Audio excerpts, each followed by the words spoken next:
instead of having to wait a little longer. But yeah, here we go. This is the naval base. And the naval base, as I remember, had one of the shittiest, most annoying boss fights ever. Also, who the fuck goes to the naval arm, to like the navy, and is called Punk or Skinny? I hope these are just nicknames, because if these are actual human names, well, what the fuck's wrong with this navy? Dude? Oh, come on! Granted, the names of enemies in Streets of Rage were just about as bizarre. How about the Y signals? Which were just turtleneck wearing bastards who keep sliding into you from behind the screen. Fucking hate those. Or how about the second boss of the game, which I think was called just Souther or something like that. Like, what kind of name is that? That doesn't even mean anything, does it? Doesn't sound like it means anything. You block way too much for a Misery? What the hell? Your name is shit, dude. And there's Snaky again. Yeah, the amount of names they have is just pathetic. Speaking of which, hello Masher! Fancy seeing your reincarnation once again. I wish there were better regular attack combos, because the combos are really lacking, and well, I think what would really help is some kind of a way to just break their fucking guards, because they can guard for insane amounts of time. Regular mooks not so much. Oh, I love picking up random butter. I suppose those are meant to be like gold bars, but they look like butter. But yeah, I wish there was like a better way to break the guard, because regular enemies and bosses have ways of blocking your guard insanely long. And it's really fucking annoying, I gotta say.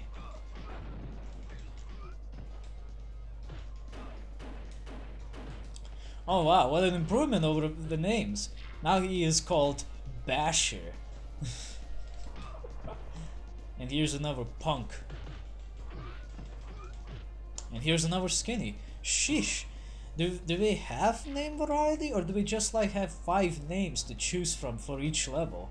It's ridiculous. Whatever happened to Jez? You know what I also hate? Enemies that are constantly running away from you when you try to attack them. I really hate that shit. Bitch!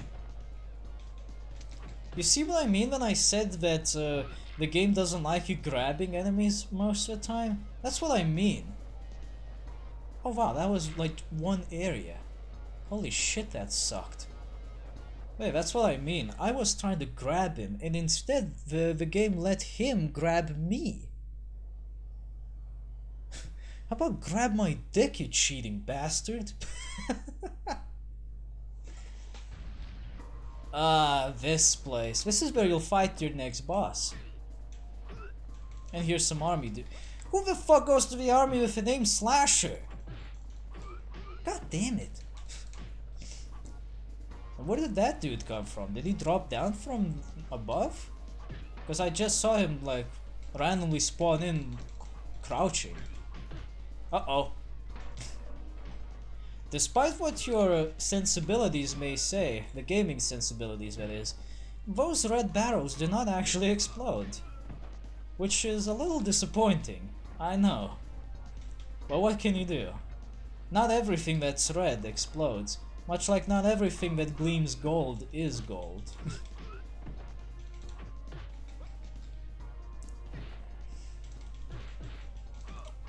Seriously, now I'm starting to like Fighting Force 2 more and more the more I play this. It's mostly because in Fighting Force 2 you had a reason for going through all the levels. Here it doesn't even feel like there's a reason for us to be here. If we read the manual, we would know that what we're trying to do is find this Zamagotchi guy. What's his name again? I keep forgetting. And just beat the shit out of him, you know? But what are we doing here? Why are we beating up random army dudes? How are they related to Zaibatsu?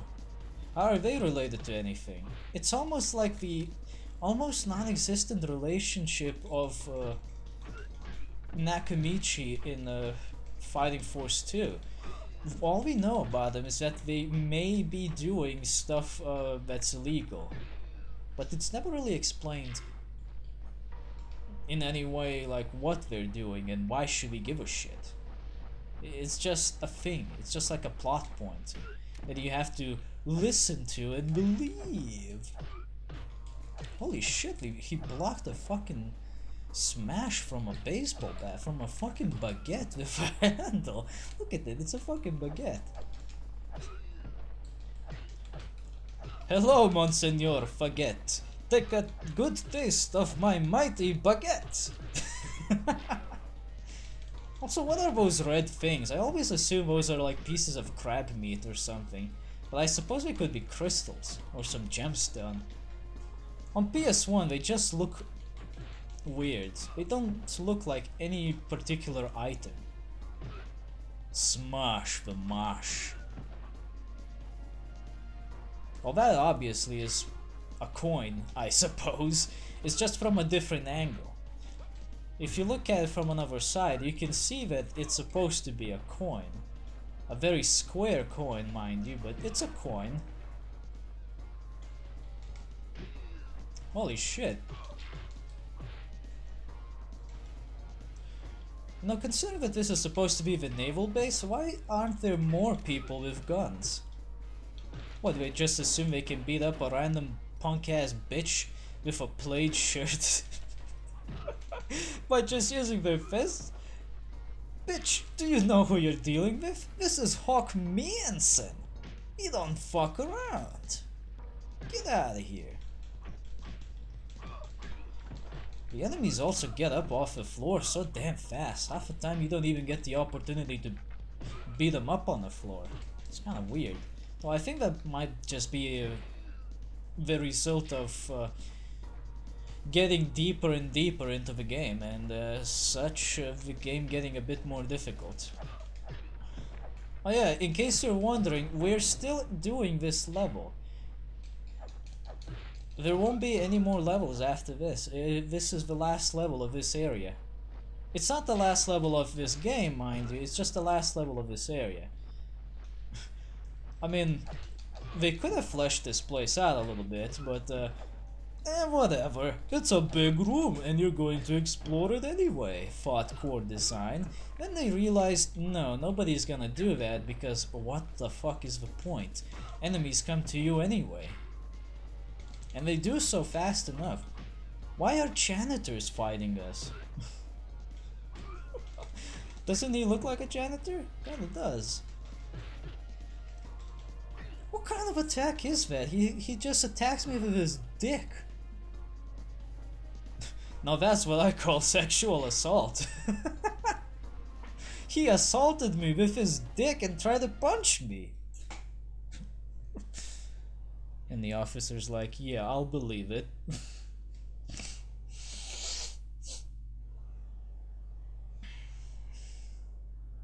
And here you go, this is the boss fight. You're fighting some prick with a ginormous fucking exoskeleton. I hope his name is not fucking Exo. Unfortunately, he has not only electroshock, but also a minigun, but also a shockwave. Can I go? Thank you. This boss fight sucks Major League penis. And the worst part about him is that whenever you move away, he flies, so you can't exactly go attacking him. Fuck you. Oh, his name is Vulkan. How imaginative. It's after the fact that he has a Vulkan cannon. And look at that.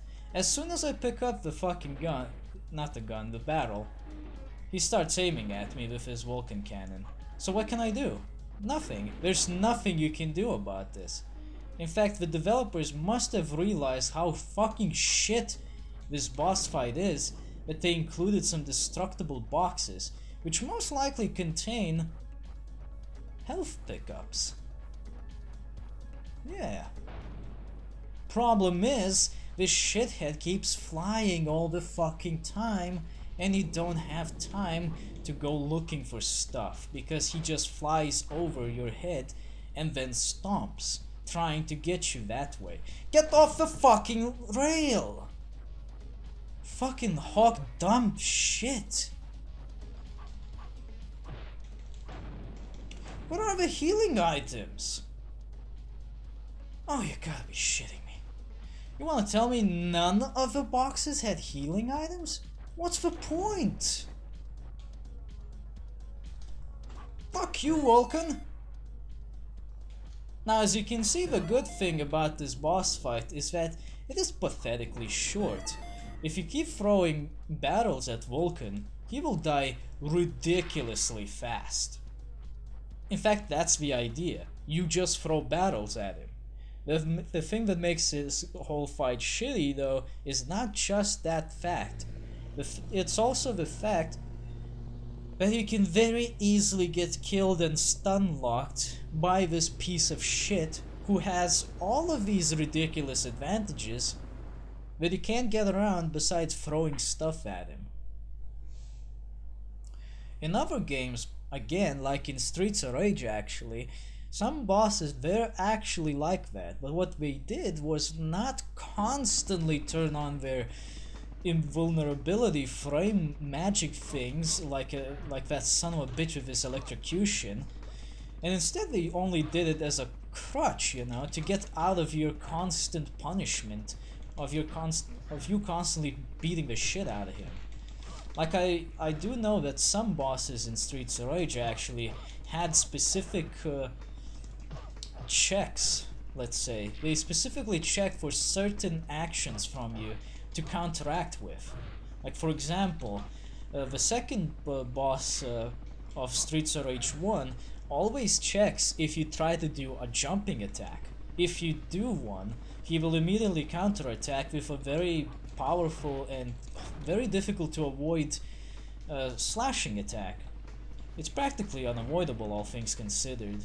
So all you have to do is just never do a jumping attack, and that's it.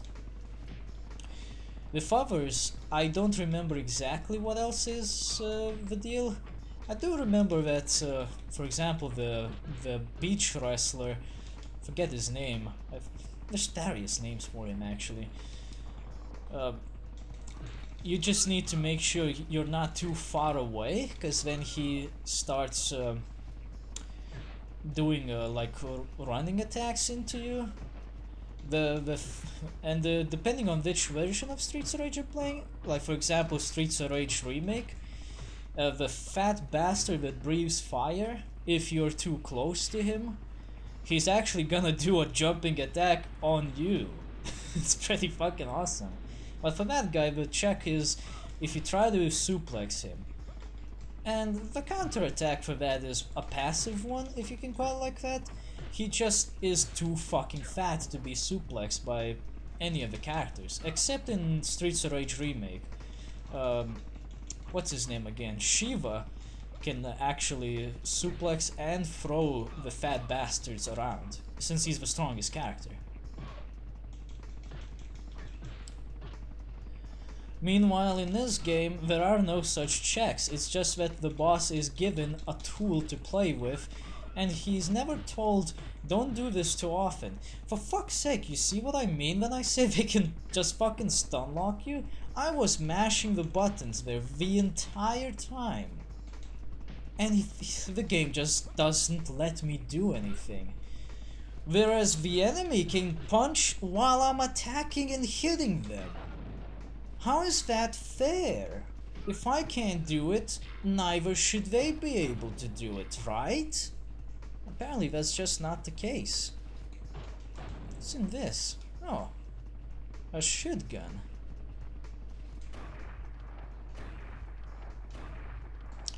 I call this a shotgun because, well, it's unimpressively disappointing. It only has 3 bullets, and it does not do as much damage as you would expect. The top of that entry point into the boat is completely missing.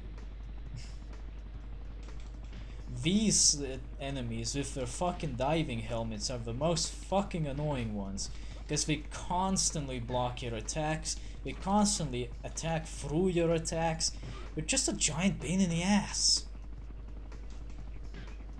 And because of them, the game gets dragged out just a little longer.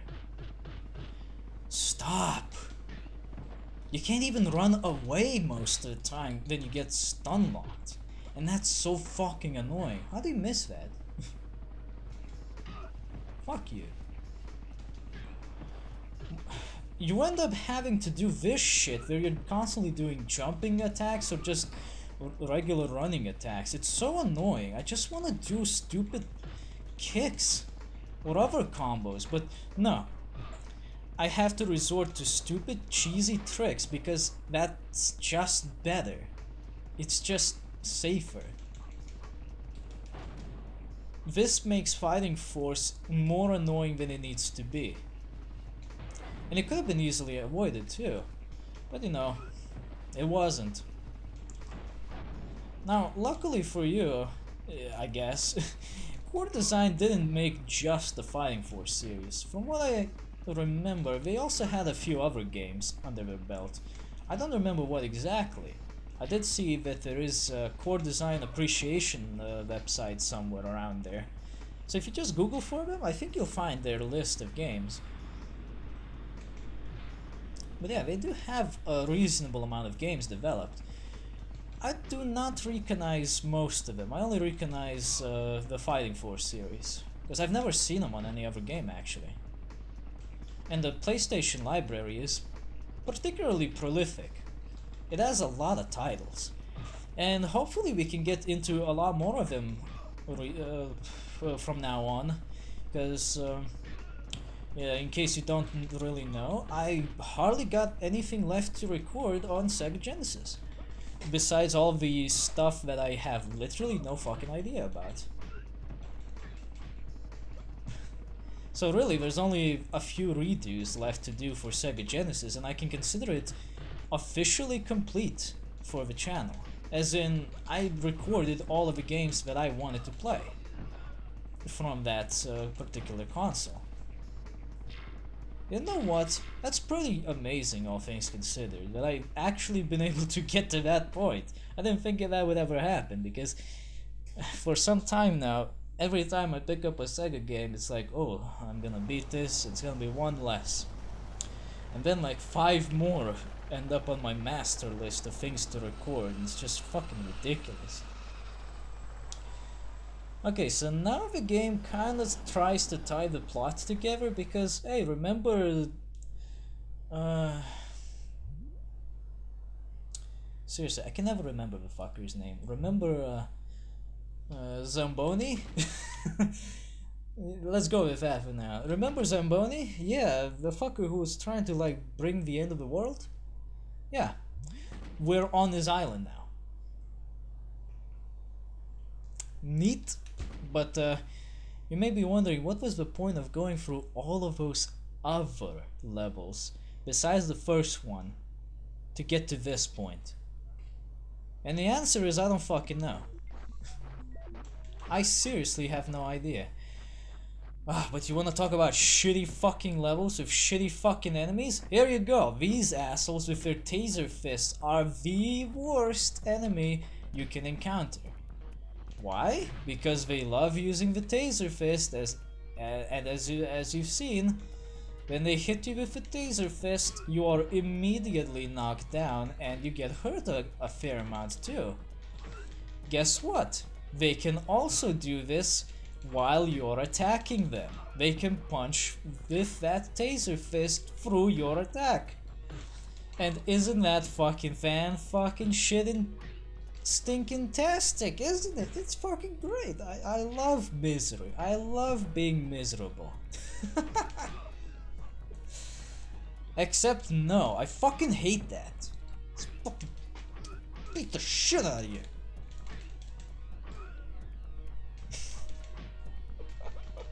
I have repressed memories, okay? See? Every fucking time you just approach them nice and slow, and then they just sucker punch you with that fucking taser of theirs.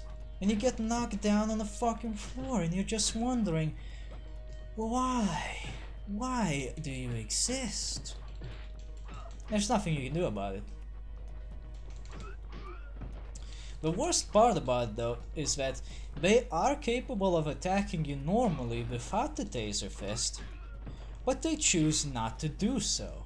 Because obviously the best way to go about things is to use the taser fist, because it actually hurts you more and inconveniences you a lot more. So most of the time, if not all of the time, you will see these bastards strictly attacking with the taser fist. And I have seen them do other attacks too. Oh, we actually got to see them do the dick kick. Let's call it like that, because that's basically what it is.